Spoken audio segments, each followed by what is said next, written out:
আমার মা আজকে ভেবেছে রান্না করবে পুঁই শাক দিয়ে চিংড়ি মাছ।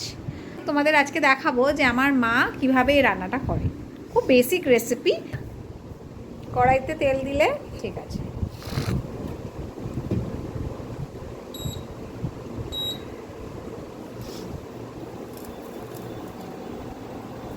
এটা কি ফোড়ন দিলে? পাঁচ ফোড়ন।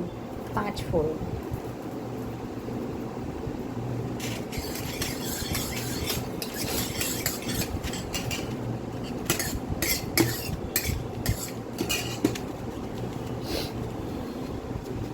এবার চিংড়িটা ভাজবে।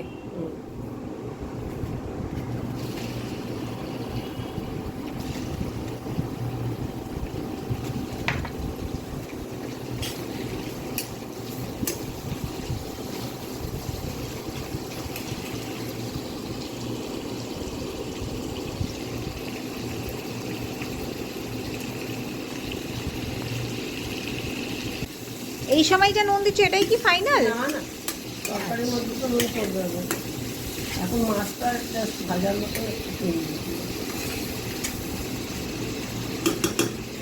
খুব মজা আমার, নিজে রান্না তো করতে হচ্ছে না, মাকে একটু একটু জোগাড় যন্ত্রে হেল্প করেছি।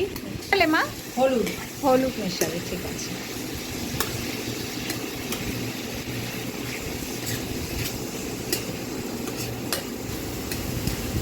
আমরা এর আগে পুঁই শাকগুলো কেটেছি, চিংড়ি মাছ ছাড়িয়েছি, আর এখানে কি কি সবজি দিলাম আমরা? বেগুন দিয়েছি, কুমড়ো দিয়েছি,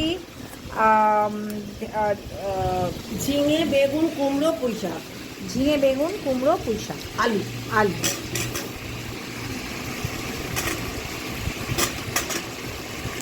তো ফার্স্টে আমরা তেল দিলাম, পাঁচফোড়ন দিলাম, চিংড়ি মাছটা ভেজে নিলাম, এবার সমস্ত নুন দিলাম, হলুদ দিলাম, এবার সমস্ত সবজিটা দিয়ে দিলাম। এখনও পুঁই শাক মেশানো হয়নি, পুঁই শাকের ডাঁটাগুলো শুধু আছে। পুঁই শাকও এবার আমি দিয়ে দিচ্ছি, দাঁড়া।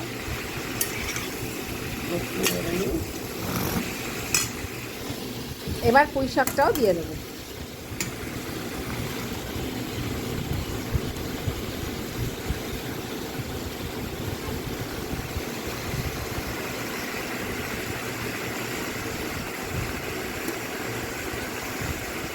এবার একটা ঢাকা দিয়ে রাখবো, কারণ নাহলে স্পেস পাওয়া যাচ্ছে না বাকি পুঁই শাকটা দেওয়ার। আচ্ছা, এবার এটা ঢাকা দিয়ে দেবে। এই সবজি রান্না করার সব থেকে যেটা লাগে যে প্রথমে এত সবজি থাকে যে কড়াইয়ে ধরতে চায় না, আর কিন্তু পরে ওটা জল বেরিয়ে ধীরে ধীরে ওটা এইটুকু হয়ে যায় ফাইনালি। তো যখন দেখো এতটাই উপচে উঠছে যে ঢাকাটাও পুরো লাগানো যায়নি, কিন্তু এটা আপাতত ভাজা হতে, নিজের জলে নিজে রান্না হতে মা বসিয়েছে। এই তরকারিতে কোনো জল পড়বে না। কোনো জল পড়বে না। আচ্ছা, মশলা বলতে নুন, হলুদ, লঙ্কা আর চিনি, ব্যাস আর কিছু না। আচ্ছা, এরকম ঢাকা দিয়ে কতক্ষণ রাখবে মা? তলাটা উল্টে আবার ওপরে দেবো, তারপরে ওপরের ইয়েটা নিচে গিয়ে নরম হয়ে যাবে, তারপরে আরেক সেট ইয়ে আছে পুঁই শাক, সেটা দেবো। ও আরও পুঁই শাক? ও বাবা, আরেক বাটি পুঁই শাক আছে, তো ধরবে কোথায়? ধরবে ধরবে, ও একটু পরেই জল ছেড়ে ওর নিচে নেমে যাবে।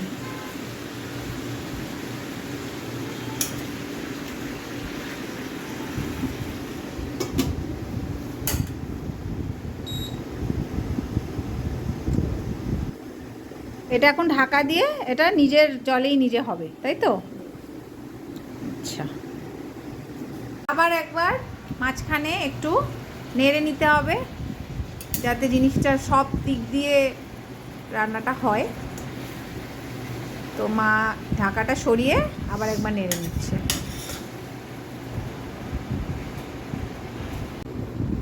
এবার পুরো তরকারিটা দিয়ে, পুরো মানে পুঁই শাকটা দিয়ে দিচ্ছি, তো এইবার আবার একটু নুনের প্রয়োজন। আচ্ছা, নুন, আবার হলুদ, মানে শুরুতে একবার হলুদ দিয়েছিলাম, আবার হলুদ, আবার একটু কাশ্মীরি লঙ্কার গুঁড়ো। ব্যাস আবার ঢাকা দিয়ে দিচ্ছি। এগুলোর আসলে আজকালকার দিনে আমরা যখন ইউটিউব থেকে কোনো রান্না করি তখন মেজারমেন্টটা ভীষণ ইম্পর্ট্যান্ট হয়ে যায়। ইনফ্যাক্ট আমার নিজেরও, আমি যদি কোনো ইউটিউবের ভিডিও দেখে রান্না করি তা আমি মেজারমেন্টটা ফলো করি কিন্তু আমাদের মা ঠাকুমা দিদিমারা ওনারা মেজারমেন্টের অত ইয়ে না। আমি মাকে যখনই বলি মা এটা কীভাবে রান্না করলে, ওই তো ওই দিয়ে দিবি ওই দিয়ে দিবি, একটু নাড়াচাড়া করে জল ঢেলে দিবি, এরম করে বলে। মা তোমার জন্য খুব ইজি, আমি অত পারি না। তো মাকে এখনও, মা নিজেও যদি কখনো কারুর রান্না করে বা নিজে থেকে কোনো রান্না করে, কোনো মাপ ঝোপের অত ব্যাপার নেই, সবটাই চোখের আন্দাজে, সবটাই আর কি একটা আন্দাজে দেওয়া। তাহলে মশলা কি কি দিলে আরেকবার একটু বলো। প্রথমে তো চিংড়ি মাছটা ভেজে নিলে, তরকারিটা দিয়ে দিলে, নুন হলুদ দিয়েছিলে। এবার যখন সমস্ত সবজি এবং পুঁই পাতাগুলো সব দিয়ে দিলাম, তখন আবার একটু নুন, একটু হলুদ, লঙ্কা। মানে ধনে জিরে গুঁড়ো এগুলো কিছুই দিচ্ছ না? দিচ্ছি না, যাতে তরকারির মানে ফ্লেভারটা পুরো মাত্রায় এনজয় করা যায়। আচ্ছা। আর চিংড়ি মাছের গন্ধ থাকছে। আচ্ছা। তরকারির নিজস্ব একটা স্বাদ আছে তো, না এত মশলা দেবো কেন, যে যাতে আমার স্বাদটা বোঝা যায় তরকারি, সেটার জন্যই আমি মশলা কম দিয়ে রান্না করা এবং জল ছাড়া রান্না করাটা প্রেফার করি। আচ্ছা, দেখো এবার তরকারিটা কতটা নিচে এখন নেমে গেছে, আর কিন্তু অতটা উপরে নেই। এবার কি করবে মা? এবার চিনি দেবো। মানে এখন কি তরকারিটা হয়ে এসছে? না না, এবার এই নুন চিনি আর পুরো ব্যাপারটাই বারবার শুধু ঢাকা দিয়ে দিয়েই হবে, তাই না? আমি মোটামুটি 4 চামচ চিনি দিলাম। আচ্ছা, 4 টিস্পুন। এবার শুধু এটা মজে মজে রান্নাটা হয়ে যাবে। ঢাকা দিয়ে দেবো। মানে পুরো রান্নাটাই তুমি বেশিরভাগ টাইমটাই ঢাকা দিয়ে করলে, ওটা নিজের জলেই নিজে হলো, তাই না? এবার জল একদম শুকিয়ে এসছে, পুরো রান্নাটাই কিন্তু মা ঢাকা দিয়ে করলো, আর মা ফাঁকে ফাঁকে নাড়লো, এবং এবার একদম মজে গেছে, একদম শুকিয়ে এসছে, সমস্ত জল শুকিয়ে গেছে, আর সমস্ত সবজিটা নরম হয়ে গেছে এখন একদম। সমানই নাড়তে থাকতে হবে ফাঁকে ফাঁকে, যাতে তলায় লেগে না যায়। আর স্পেশালি যখন জল শুকিয়ে আসে তখন কিন্তু লেগে যাওয়ার চান্সটা অনেক বেড়ে যায়, তাই না মা?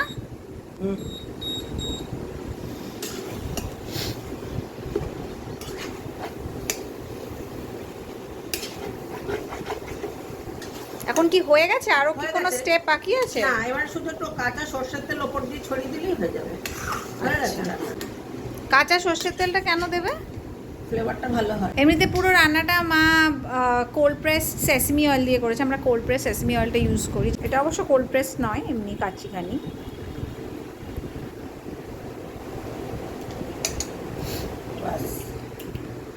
এটা দিলে এবার গ্যাস বন্ধ করে,